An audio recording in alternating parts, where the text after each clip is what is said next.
Rolex 24 with professional Tame racing driver Jens Klingman. So Jens, how long have you been doing this Rolex thing? I just read it actually this morning in a press release that it's my 11th year in Turner, if I remember correctly, and I did it once with Ray Hall in the last year of the Z4 GTLM. So it's been a while. We came close a couple of times, but unfortunately never made it on the top step. So it's about time, I feel like. So hopefully it's going to work out this year. Hopefully everything works out. I hope so. And in addition to being a Tame racing driver, you're also basically like a test driver for BMW. So you get to test a lot of different things, and most recently it's been the Neue Klasse electric vehicles. How has that been? It's good fun. It's a very different approach because, in racing everything is about ultimate performance and no comfort, and in road cars it's a bit different, luckily. But that has been going well because I didn't have much experience with electric cars at all. It was the first time that I was really involved, but it was a great project. I think many people saw that we went up the steep ramp. It was 55 degrees in Shanghai. Yeah. We had 200 million spectators in a stream, like not at one go, but over time. In the first couple of days, we hit the 200 million mark, which is insane. And it was great fun. So I'm still doing it, so I'm still a part of it. And very different challenge, but the power is insane, the drivability is really insane. It's just a different level of driving.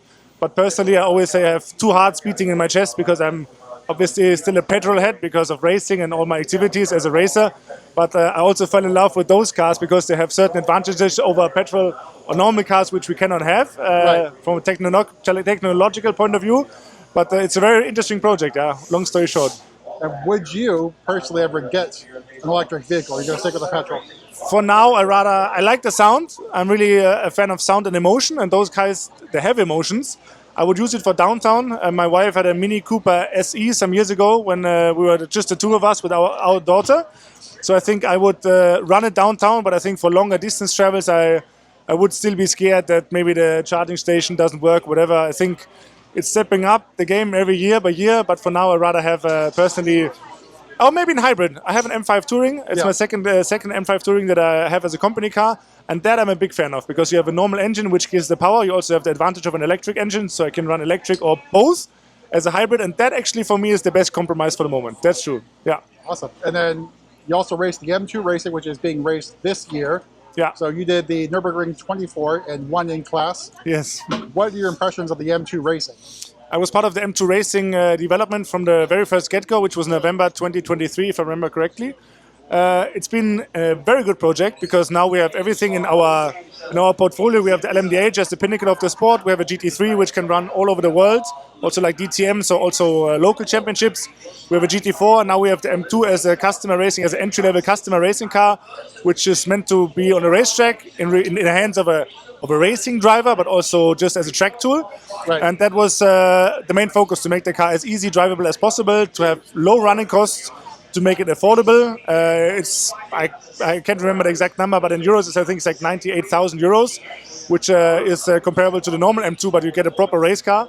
And that has been good fun, and also winning the 24 hours has been the ultimate test of the car, also to prove that once a race car driver like ourselves, works drivers, they're pushing the car for 24 hours around the Nordschleife, and if we can make it last without any problems, I'm sure that also in the hands of a customer it will be fantastic. Awesome.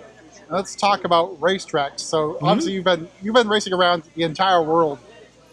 Not everywhere, but some tracks. Yeah, like top 3 racetracks that you've been to experience. Top 3 racetrack is always a common question, but I'm never sure because, first of all, obviously the Nordschleife on the Nürburgring for me as German is very special and probably the most difficult and most challenging track in the world. So that's for sure in my top 3. I also like the American tracks a lot because they're a bit more rough. You don't have that much runoff in a good way. Right. It's sometimes self-policing. In Europe, we have a lot of discussions about track limits.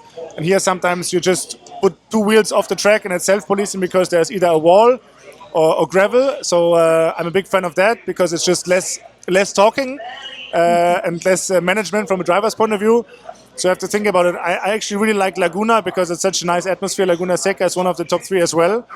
And I think maybe in Asia, if I figure out another one in Asia, Bathurst, but I haven't been to Bathurst, so that's like half a point because Bathurst also looks very spectacular. So Bathurst is like a bucket list? It's a bucket list, and Suzuka as well. I haven't been to Suzuka and Bathurst. I think I've been to many tracks all over the world, but those 2 are missing, and those 2 are such iconic tracks that I wish I could see them hopefully soon, maybe this year. Yeah. And I think they will be in my top 3 then as well, or top 4 then eventually. So maybe if follow or WRT is listing, let's get Jens in for Bathurst. Yeah, it was Maybe next year. maybe not Bathurst now, but I was close to do Suzuka as well, and did some races in Malaysia and Thailand and everywhere also in the Asian region. And somehow I'm still missing Suzuka, and that is therefore very high on my bucket list. Yes. All right, let's finish off with favorite taco, being that we're at Team Taco headquarters. Favorite taco is a pastor taco. That's the only one I know because Will Turner always orders it. And when I was a rookie in the team, I always said, whatever you have, I'll have the same because I just didn't know. And since then, I stick to them, and they are fantastic. That's a good thing you liked it then, right? Yeah, I love them.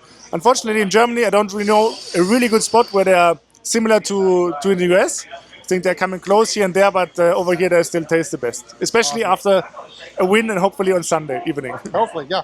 All right, thanks Jens for your time. My pleasure. Thank you.